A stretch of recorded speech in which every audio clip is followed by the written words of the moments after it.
Alin tuh bisa match the energy. Energi apa emang? Energi lo yang berlebihan. Aku K-pop Dengan perkoreaan. Nggak lihat kaosnya Tapi dia. itu kan setelah. Annyeong cuties, balik lagi di In The Making, di mana kita akan membicarakan proses dibalik pembuatan Nachi for Cuties yang sekarang tayang di Netflix. Hari ini kita bakal kedatangan tamu, yaitu adalah Micha dan Alin. Micha adalah director dan juga writers, kemudian Alin adalah showrunner dan juga writers dari Nachi for Cuties. Hari ini mau bagi freebies lagi ya. Mau. Aku udah punya sih, tapi love. Jadi buat kalian jangan lupa follow akun Soda Machine dan nanti akan di-pick secara random, akan dapat freebies ini. Dan jangan lupa likes nanti in the podcast In The Making dan juga share. Kok Alin gak dikasih? Lah dia udah dapet. Gue belum dapet Baru banget. Padahal gue baru mau acting excited. Oh my god, apa ini? Apa ini, Lucu Bantal? sekali. Lucu banget. Oke, Anyway. jadi thank you untuk waktunya hari ini Micha dan Alin. Nah, Nachi for Cuties ini kan dunianya unik banget ya. Gabungan juga antara hektiknya kerja di minimarket sama uniknya si band yang kita create, itu Purple Tea. Bisa Idol ceritain gak sih awal you came with the idea, terus pitch ke kita, dan maksudnya kenapa lo ngerasa story ini penting gitu? Soalnya pertama-tama kita, waktu itu gue ngobrol sama the founder of Soda Machine, Lucky Siapa tuh? Kuswandi. Oh, Karena waktu itu kita lagi duduk-duduk di teras rumah dia, terus dia ngobrol kayak bikin yuk series cerita soal convenience store gitu. Maksudnya pekerja di toko minimarket gitu. And then dari situ dipikir-pikir apa ya kira-kira yang menarik dari ini. Kemudian kita punya teman deket yang kalian juga kenal, Astrid, yang sangat penggemar K-pop, dan di situ gue pribadi melihat kayaknya bisa disambungin nih gitu, apa namanya si tema K-pop ini gitu. Gue tertarik lah dengan melihat Astrid yang tiba-tiba sangat berubah penampilan and so on gitu. Jadi kayaknya cerita ini keduanya bisa disambungin. Awalnya dari situ sih, sesimpel itu, dari ngobrol-ngobrol biasa kemudian dikembangin. Terus gue coba untuk plotting seperti apa kira-kira ceritanya dari dua sahabat ini, kira-kira rivalry-nya akan seperti apa, gimana mereka pengen ketemu idolnya, terus ketemu Alin, kalian sih yang hook up kita. kalau Alin tuh tertariknya ketika pas kita tawarin ini untuk berkolaborasi sama Micha, itu menurut lo ideas, karena kan lo bukan K-popers ya, gue tau banget, dan lo agak awam dengan Aku K-pop. perkoreaan ini. Nggak lihat kaosnya Tapi itu kan setelah oke. setelah dia join. join.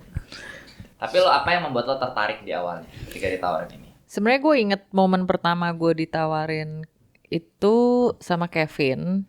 Waktu itu kayaknya Kevin belum officially nawarin sih. Cuma waktu itu kita lagi di Bangkok, gue inget. Udah mau tidur juga sebenarnya. Lagi ngerjain project lain lah pokoknya.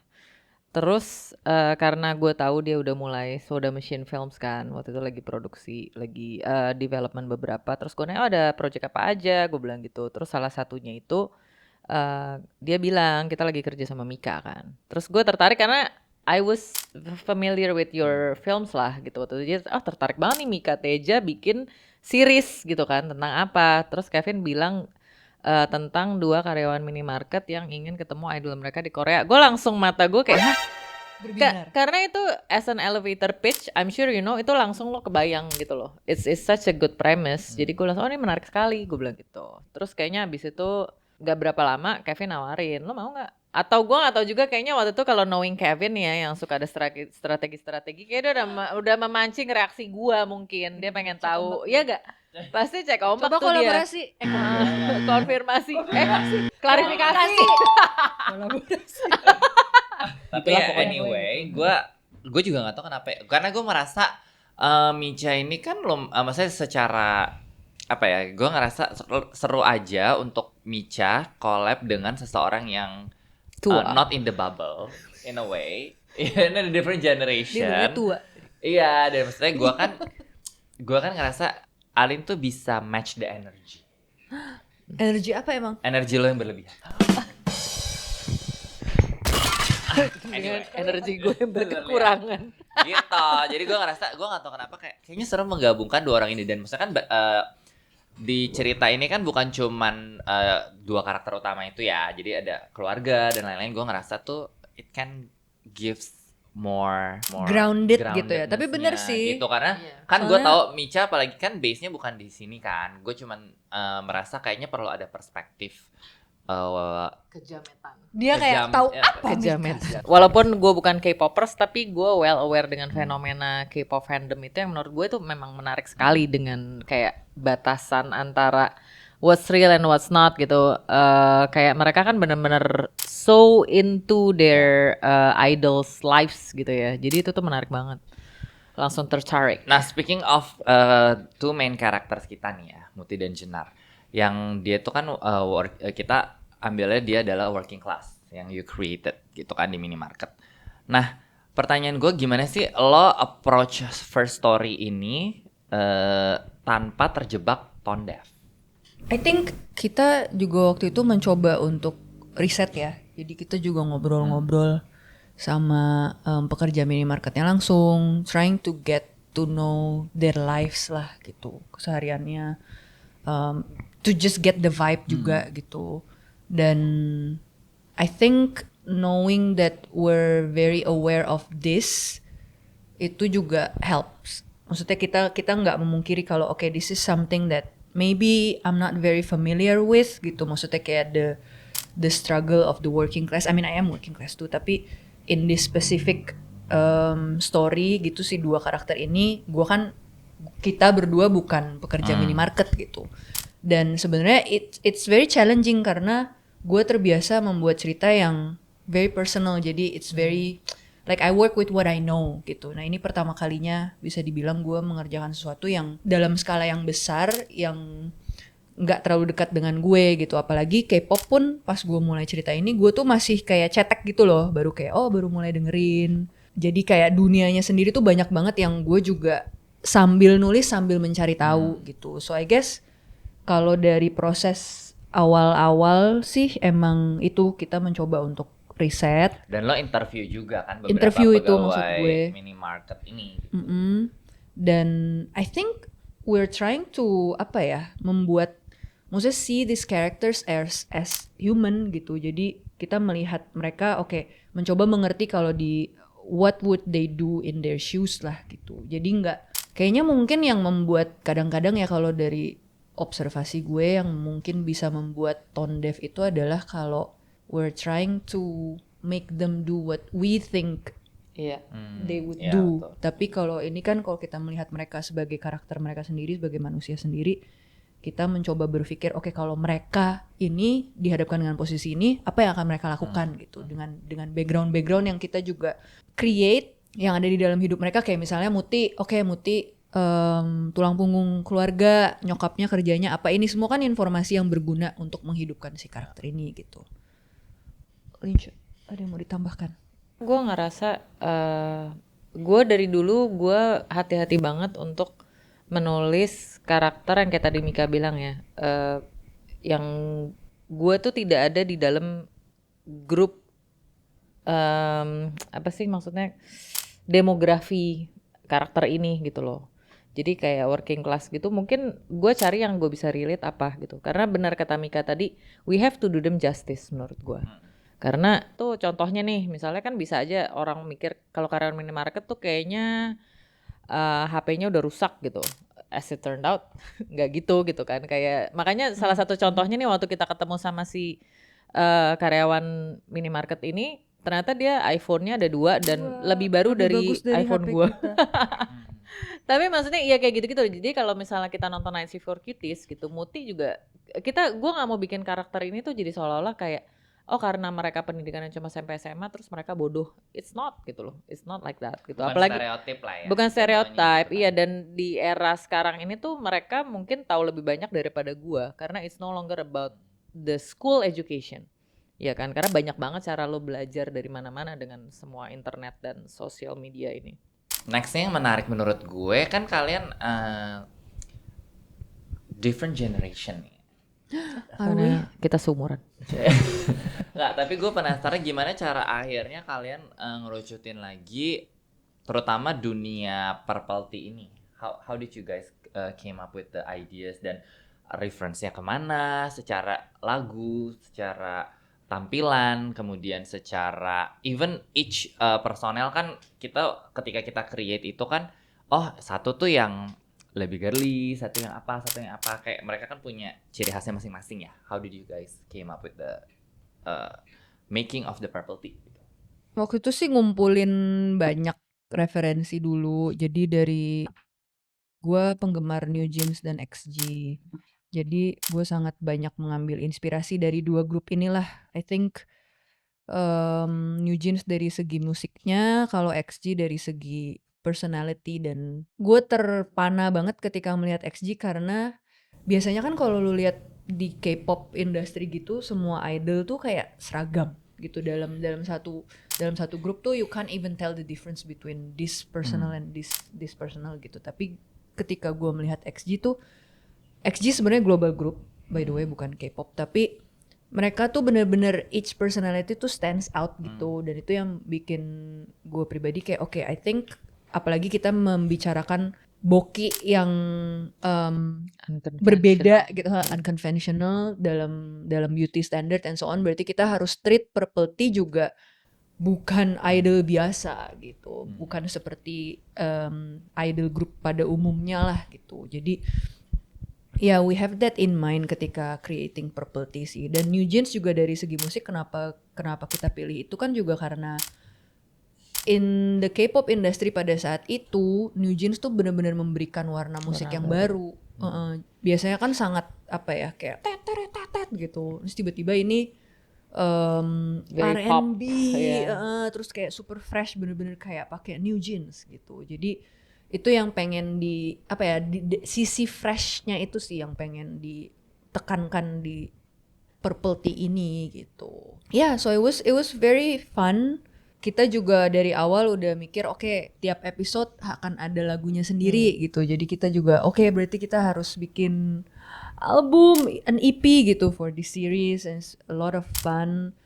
Jadi lebih ngumpulin referensi-referensi aja sih, kira-kira temanya seperti apa gitu. Ya gue kalau misalnya urusan K-popnya sih memang karena Mika kan lebih khatam ya urusan itu. Jadi gue justru banyak belajar tuh waktu yang kayak menarik banget yang kayak lu bilang ada personalities itu. Menarik ya, ternyata tuh mereka ada kayak. Nah, I grew up with Spice Girls ya. Hello old. Tapi maksud gue kan something kayak gitu. Ternyata tuh ada juga gitu fenomena kayak gitu di K-pop gitu kan. Dan mungkin nambahin kayak kita kan pengen si Purple Tea ini jadi girl group yang berbeda gitu, yang fresh. Tapi at the same time gimana tuh balancingnya supaya juga ini masih recognizable.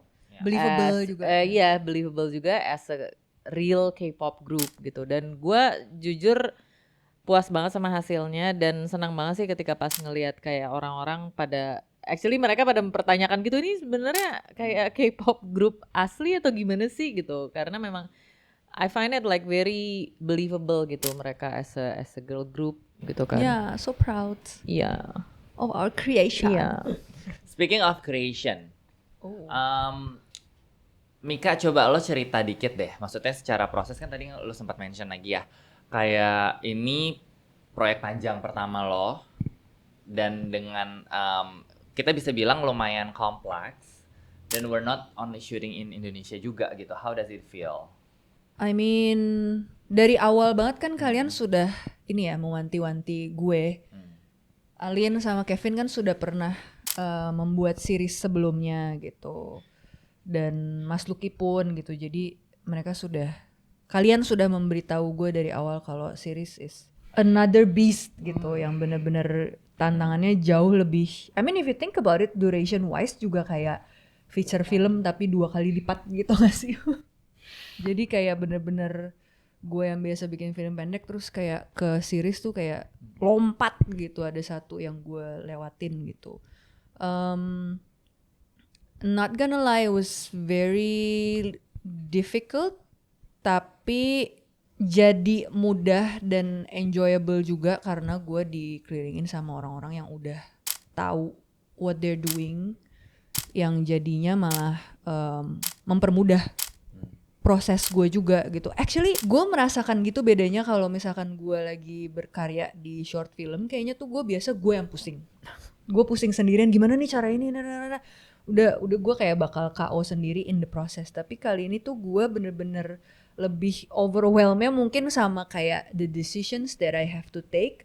Tapi It affects all gitu juga kan. tapi apapun itu tuh pasti udah kayak there are going to be people who are going to take my decisions and then do it gitu loh. Ngerti gak sih? Jadi gue Collaboration.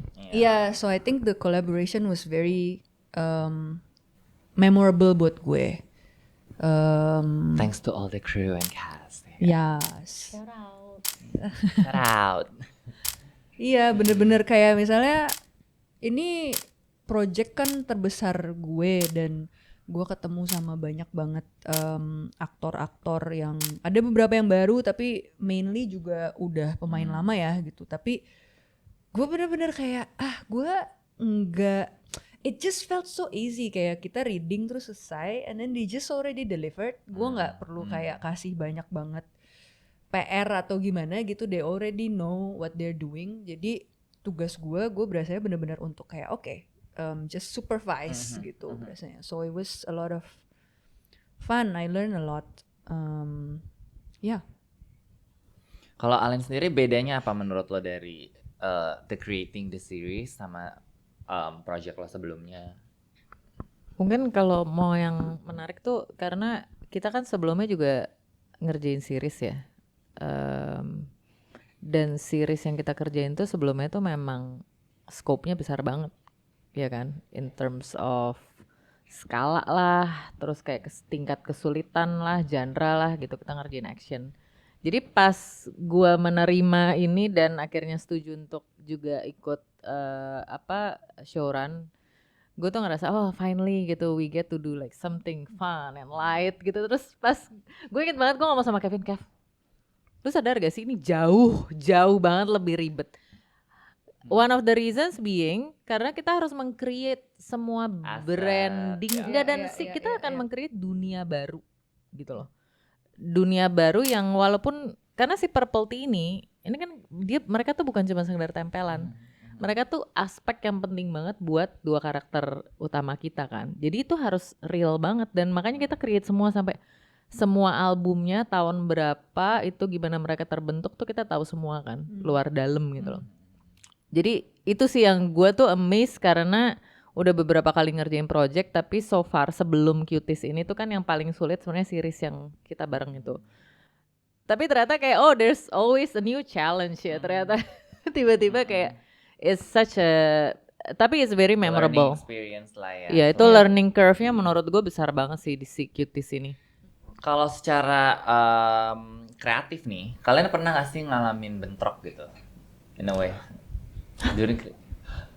Pasti ada dong kayak lo Should we tell them? dengan kalian masing-masing gitu kan, dengan kayak Alin punya pikiran kayak gini, dengan misalnya kita ngomongin either nggak usah episode deh, scene gitu, ada satu scene yang lo lebih setuju gini, Alin lebih setuju gini gitu, kayak ada nggak itu challenge itu? Ada tapi Pasti so far, ada sih. iya namanya orang punya pikiran. Tapi gue actually inget waktu pas pertama kali kita bikin outline kan kita berdua terus ada Alvin waktu itu. Terus kita lagi diskusi, cuma kan lu kalau di writers room gitu ya lu diskusi dan kayaknya gue sama Mika itu orang yang sejenis sih. Maksudnya kita nggak baperan, nggak apa ya pokoknya kalau misalnya itu ya lu dan nggak kencang juga cuma kan pasti intens tuh. Terus pas udah kelar ya udah gitu aja. Terus udah gitu Alvin, wah kalau di writers room tuh gitu ya katanya kayak ini intens banget ya katanya. Iya tapi habis itu ya udah gitu loh. Tapi sebenarnya yang gue suka kerja sama Mika juga itu karena kita tuh gak ada ego yang kita bawa gitu loh. Jadi kayak misalnya memang semua tuh untuk kepentingan projectnya dan gue suka banget kerja sama orang-orang kayak gitu. I think it also includes like all the crews and cast ya. Karena mereka juga kayak gitu-gitu. Jadi memang semua tuh demi projectnya, demi ceritanya, demi karakternya. Jadi walaupun kita ada perbedaan, gue pasti dan Mika juga pasti mikir, iya juga ya kayaknya memang better gini demi ceritanya lebih make sense, ya udah kita akan go with that gitu. Menurut cukup organik banget sih. Gue Iya. suka banget kerja sama Alin karena she listens. Jadi gue To your voice notes. jadi kan kita pas nulis long distance ya, gue sudah kembali ke Berin waktu itu pas lagi nulis. Jadi kita meetingnya tuh selalu di Google Meet atau kayak kalau ada time difference, gue kepikiran malam-malam Alin udah tidur, gue bakal kirim dia voice note like 10 minutes or 30 minutes gitu. Dan dia bakal kayak dengerin the next day bla bla, but she always listens. Dan kayak tadi yang lu bilang, Alin tuh lebih grounded approach-nya, gue tuh si halu. Jadi gue kadang kalau misalkan nemu ada, inilah gue dengan tendensi perfeksionis gue. Jadi misalnya gue nulis nih, kalau dia tuh bisa tuh kayak nulis atau udah muntahin aja dulu semuanya, pokoknya yang penting ada dulu. Gue tuh nggak bisa.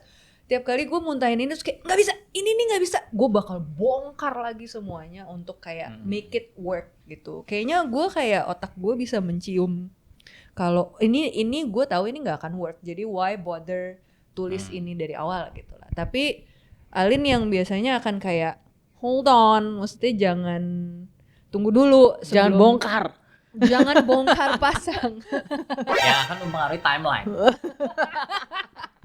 Jadi I think we balance each other aja sih, kayak kalau gue lagi ide-ide halu gue bakal kasih tahu Alin gitu, nanti Alin bakal kayak oke, ini Iya. ini terlalu halu. Tapi yang gue ini. juga aware karena yang tadi Mika bilang, dia tuh sebenarnya memang benar, dia bisa mencium kayak ini nih nggak bakal work nanti di skrip Dan atau ternyata bahkan bener nanti gitu pas ya? syuting. Iya, jadi gue udah belajar kayak oke, ini most likely dia bakalan benar gitu. Tapi for now, coba kita tulis dulu gitu loh Jadi gini. lo tahu kan? Iya, kayak, oke, yang ini penting- miss-nya di mana, Yang bisa penting ikut itu yang bukan mana. besaran Ya. gitu loh ceritanya. Karena kalau nggak kita bakal Kalau nggak kita spiral bakal di situ spiral di terus situ. gitu. Iya. Mainnya lah gitu ya. Betul. Tapi setelah lo ngelihat semua ini jadi nih kayak learning, dan ada nggak sih kayak lo kepikiran ini harusnya diubah begini atau ini harus kayak gini gitu. Atau you just feel like Honey, I don't do regrets. oke. I don't look back.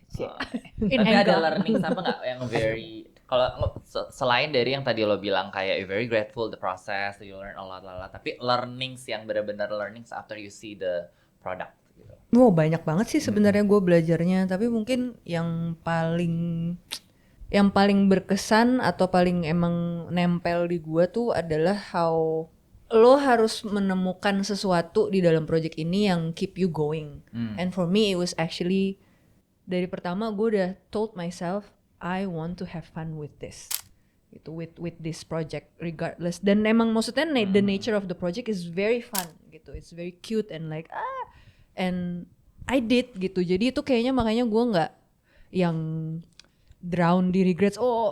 I wish I could have done this, I wish I could have. Karena kalau lo mau cari pasti ada gitu kan, kayak ini kayaknya bisa dibikin gini, tone-nya gini, apa segala macam. Tapi yang gue petik adalah gila, I had fun and like with all of the resources that I had dan timing and so on, we could all create something like this that's very special gitu.